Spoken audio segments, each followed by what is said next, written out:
Katie asked, as far as fasting goes, do you think that there are some circumstances in which it still has value? For example, in someone with cancer, would prolonged fasting maybe shrink or destroy cancer entirely? Or if somebody has really great energy production, could some kind of carb cycling or fasting serve any sort of cancer prevention or provide any longevity benefits? And she also mentioned that she's just struggling with the idea that occasional or targeted fasting doesn't have any benefits, but she understands why it's not something we might want to do regularly. And it's a really great question. It's actually one that I get a lot in various iterations. Sometimes it's coming in the form of like seasonal eating, where it's like, oh, wouldn't there be benefits for during certain periods of the year or for certain sets of months to have very low carbs or to avoid fruits, or, our ancestors wouldn't have had food all the time. So maybe we should fast just one day a week if we're healthy, but if we're not healthy, then we shouldn't. And so I definitely want to talk about some of the details here, but just, we kind of just touched on the bigger picture side here, which is that when we're adapting to something that's harmful, it is always going to lead to a decrease in metabolic function, a decrease in overall health, lower energy availability, which also comes in the form of decreased thyroid activity and reproductive hormones and cognition, all of that. So, and then on the contrary, when we're adapting to good things, the opposite is happening. So this idea that small amounts of these harmful things might actually be helpful occasionally. The point here being that fasting has some negatives for sure. It also has some benefits. What I'll say just kind of as an overview is that we want to get those benefits through routes that don't cause as much stress as fasting does. Fasting causes a considerable amount of stress. It's basically short-term starvation, or long-term if you're doing a long-term fast. And there are negatives to that, in that we will adapt to that stress. And that's not a good thing. I mean, it's a good thing because otherwise we would die, but it's not a good thing as far as our overall health is concerned. Of course, what I'm saying is that we would rather adapt than not adapt, but we don't want to have to adapt to that stimulus in the first place, because that is going to lead to decreased function long term. And with fasting, especially if you're already compromised. Exactly. And so that's kind of an example. It's not like it would have a dichotomous effect in somebody who's not healthy versus healthy, where, it's only bad if you're not healthy. If you're healthy, then it's good. In both cases, it's pushing you down a notch. It's just, if you're healthy, it doesn't, you can kind of recover from it and not have such... You have more notches to lose. Exactly. Yeah.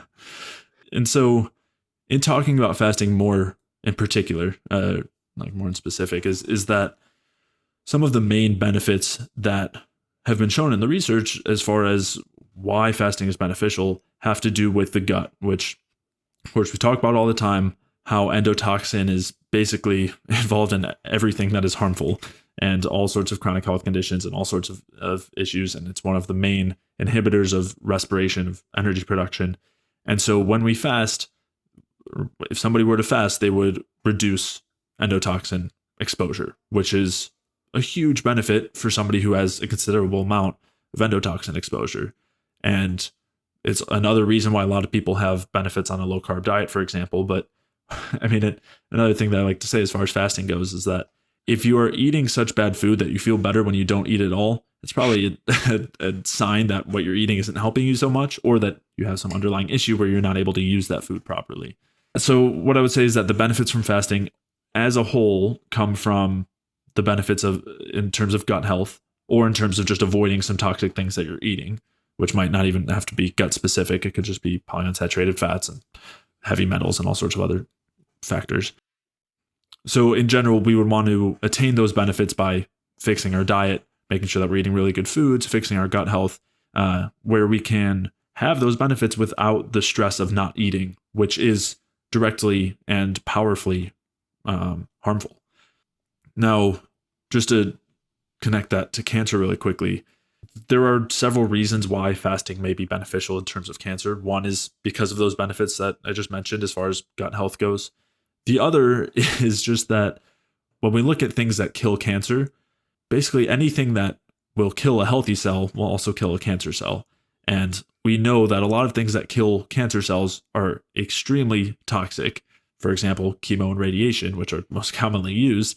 And this isn't, I mean, for somebody who's coming from the conventional standpoint, they might have a reflex right now where we're saying that these things are toxic, but that's not controversial. I mean, if you look at I don't know, when these things are administered, you've got people in hazmat suits, like there are crazy Well, warnings all seriously, over. you have to wear like 2 or 3 pairs of gloves, and you have to fully gown up because just and wear a mask and everything because just inhaling the substances are that toxic. Just touching them are toxic. So, and I mean, even some of the radiation treatments, like when they insert radioactive pellets in certain people for certain diseases, you essentially have to stay away from that person. And then the radiation in general, even with people that you'll see, it causes like massive amounts of fibrosis, which is a like extremely obvious sign of serious inflammation and damage.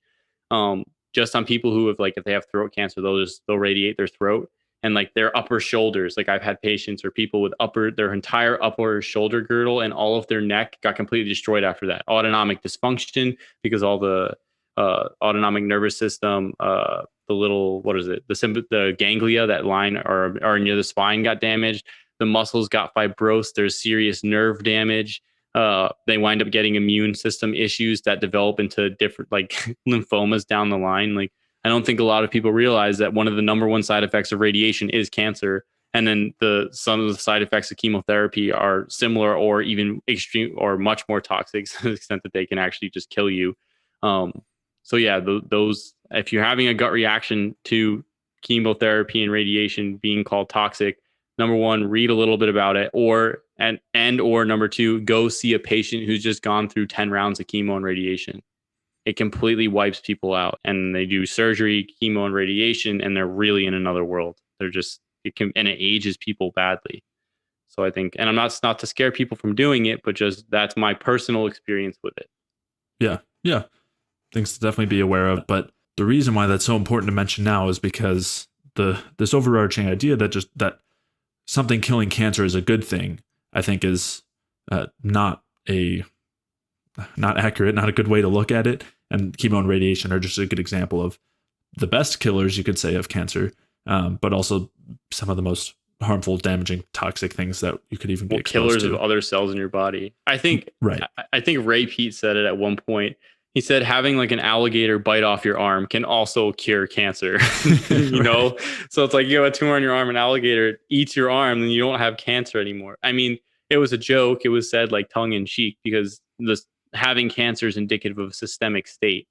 And I think the question is rooted in that assumption already to some extent. I mean, to understand that there isn't a systemic state on it, maybe some type of lifestyle change or dietary change might be able to enact a difference in that systemic state and thus enact a difference in the cancer. But yeah, I mean, just because something and the thing is, I don't think a lot of people realize cancer cells are pretty easy to kill in a dish.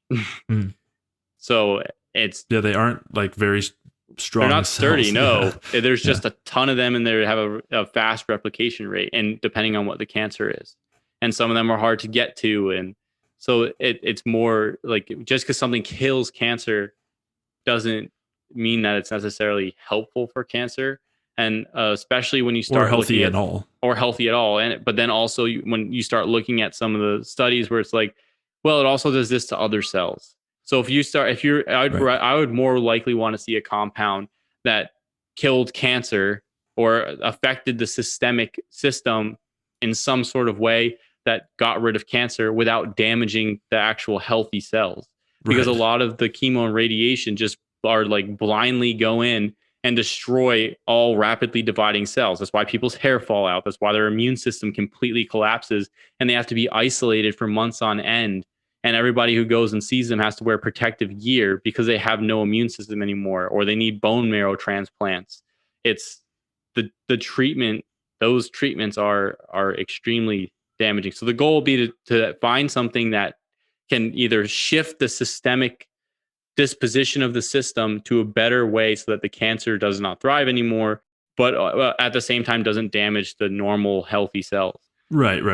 We don't just want to focus on the things that are killing or destroying cancer cells, especially considering that those things typically are generally destructive overall, and instead considering what leads to the cancer formation in the first place and why and whether the cancer itself is actually the problem.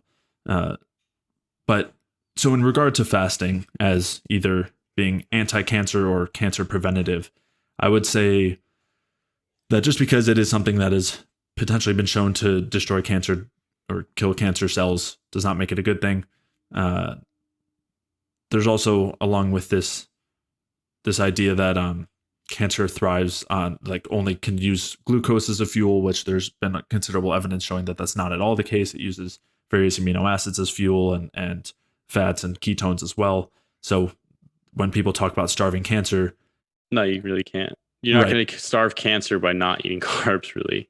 right, exactly. Yeah, I mean, it's kind of the same idea as killing it. It's like what dies first, or in this case, what starves first. And And the other thing is, like, you couldn't actually starve your body of any of those things regardless, because you're always Right. going to have carbs ready, even if you're not eating carbs, and fats available if you're not eating fats, and protein available if you're not eating proteins. It's just, you're just going to liberate it from your own body. So, I mean, you'll just break down amino acids to produce glucose. right,